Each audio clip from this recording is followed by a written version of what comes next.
I started in 2006 after I met through the Colorado Rogues. I met Adam Burton, who was involved in it, and Josh Thomas and Brian Dowling, and they started talking to me. I talked to them, mentioned that I was a theater guy. They're like, "Oh, we have this thing that we do called Avistrum," and they brought me in to talk about it, and it seemed like a lot of fun. And I remember Brian specifically telling me, we need somebody to be like a house ghost character for the Colubrae house. You know, we need that right now. We've got a Parador house ghost, but we don't have a Colubrae one. So we'd love to have you come in. Don't worry, you'll be ambiance. You can just, be there and have fun and that kind of thing. I'm like, oh, this sounds like a great idea. So I show up and I do that for a year, and then slowly and surely I get more wrapped up into everything until now I'm on the creative team. I'm writing things. I'm acting. I'm directing. I'm doing movie stuff. I'm on the board of directors for Mischief Managed, the company that does Avistrum. So for being ambiance, I sure am doing a lot of stuff, which is great and very tiring all at the same time. But I wouldn't trade it for anything. So that's how I got involved. We all kind of know each other from something. And I had worked very closely with Brian Dowling and Joshua Thomas. And both of them, through, talking and stuff like that, we kept talking about Avistrum. And I became more and more intrigued by this opportunity to do something more, something different. I'd been doing a lot of music, a lot of digital art, and started dabbling more and more into the AV world. And it sounded like a good opportunity to try out some of these new things that I wanted to use. And they had developed this really deep, engaging story, this expansion of everything, of the Harry Potter world, which I found to be this magical world that was a lot of fun. It was one of the greatest things I'd seen since Tolkien. I'm a huge fantasy fan, and so seeing how they had taken this and turned it into more of a U.S.-based vision made me all excited. I was already getting involved with another organization where we got to play pirate all the time. And we just gotten involved with that, and there were a similar group of people crossing over that were also involved in Avistrum. And I remember one night at karaoke somewhere in Aurora, a group of them, it was Josh and Sachko and a couple other people, came up to me and said, "Hey, we are just finishing up creating this sorting page for Avistrum. Could you go in and test it for us and take the sorting test?" And being completely oblivious but eager to help because I was on the website? Interested. Yes, on the website. Yeah.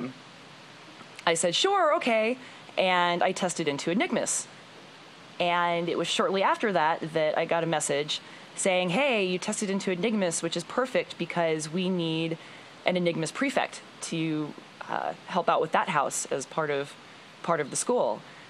And I was delighted because I really wanted to be involved in the group, and it was just a neat thing to be able to get involved immediately, not just as a student but as a prefect, because I could kind of help along the way, even though it was a few years before I actually became a part of the cast that knows everything before it happens, because I wanted to keep that magic for a while.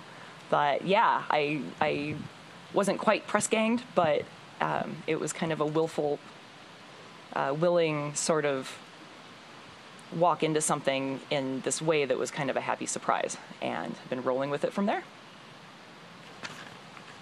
So I came to Avistrum, like I said, there was Hogwarts America started off, and I wasn't a part of Hogwarts America.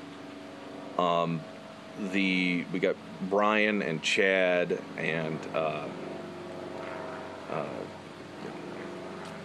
I want to call him DLI, because that's the name. I'm going to call him DLI. It's fine. And this group of people, Jackie well, Jackie was friends with other people, but she wasn't there at the time. Sachiko got into Robin Hood over at the Community College of Aurora, the play there.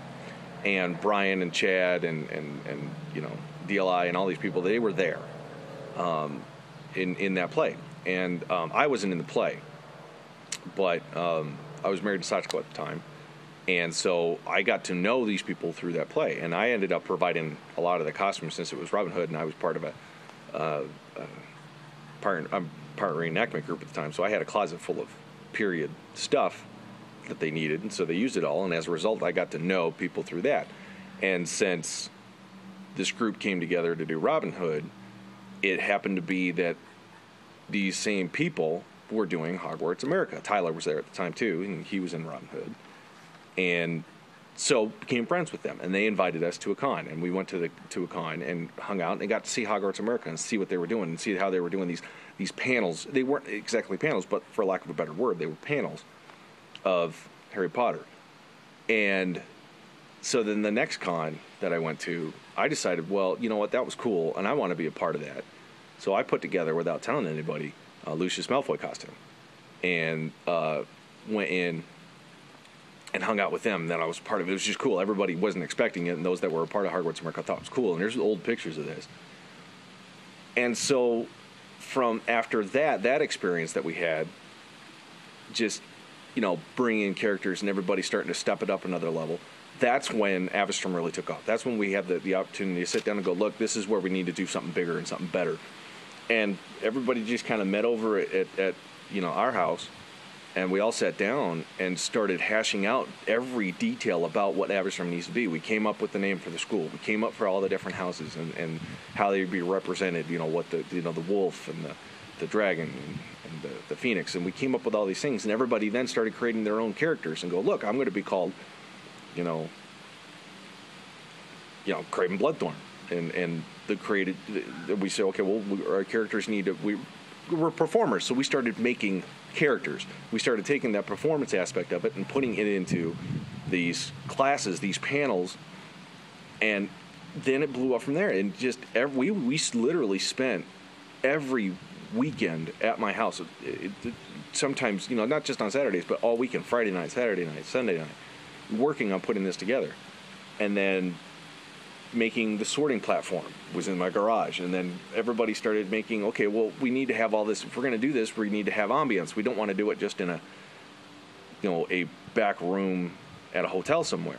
So we started creating all the decorum. It literally became, we took the idea of theater, that you have to have set dressing, that you have to have plot, that you have to have stories, you have to have good characters, you have to have props, and put it into this real world aspect of live entertainment. And it hasn't stopped.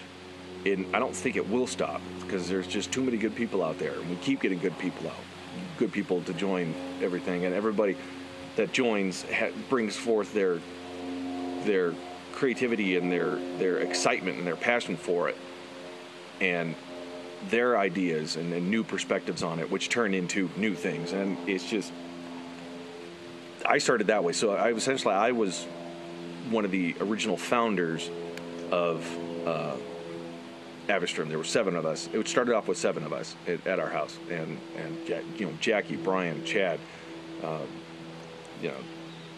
Sachiko, me. We all just sat down and hammered this all out, and it became this world unto itself. Well, largely because I had found that some inner turmoil had passed, and everybody seemed to be having a little bit more fun with it. And my friend Cody, who I've known well before Avistrum, actually was talking to me about this idea that they had to do something that would be a little bit bigger in scope. And they wanted to do something kind of like a power grab in both worlds, the Muggle world and the Wizarding world. And I thought that was a very interesting approach to then it was essentially a live show, and how do you execute that? How do you keep it going over more than one term or 1 year? So that's what I really found appealing, and it struck a chord to the creative side of me. Really wanted me to be the person to help explore that. It was really born out of that same conversation. Cody had been talking with our other colleague Brian about this broader scope idea, and that power grab idea. Like I said, I really wanted to participate in that. I mean, it got those creative juices flowing again. So I offered my services to do a little bit more writing, maybe step in as the bad guy.